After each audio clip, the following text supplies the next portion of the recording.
Satu kedai used car setengah bulan jual 7 biji kereta, kau orang rasa untung banyak ke tidak? Bulan 9 awang buka satu kedai. Okey, kedai ni sebelum tu apa-apa pun tak ada. Sekarang kereta pun sudah penuh. Stok kita ada belas biji, tapi ini kedai pun tak boleh letak banyak. Penuh-penuh pun 18 biji kereta saja. Semua kita jual kereta budget cash punya. Bawah 10,000, bawah berapa ribu you boleh dapat. So dalam 7 biji ini kereta, kita untung berapa?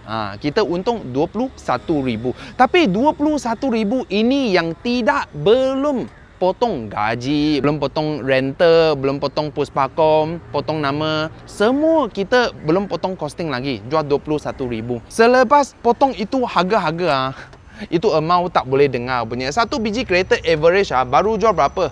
1,000?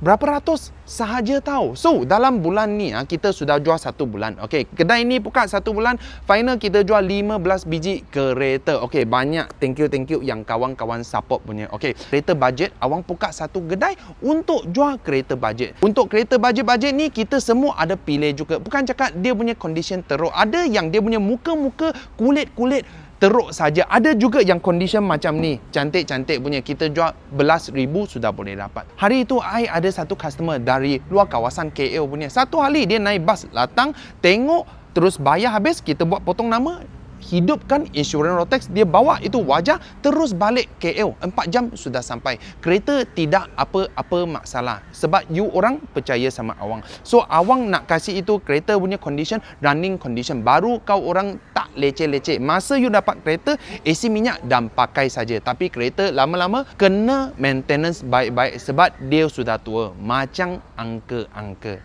So kalau kau orang nak cari kereta budget bawa 1,000 ke, 2,000 ke, 5,000 ke, 10,000 ke, boleh datang cari awang dekat Bantan Auto City belakang minyak pump Shell. Okey? Follow awang dapatkan info dan knowledge kereta.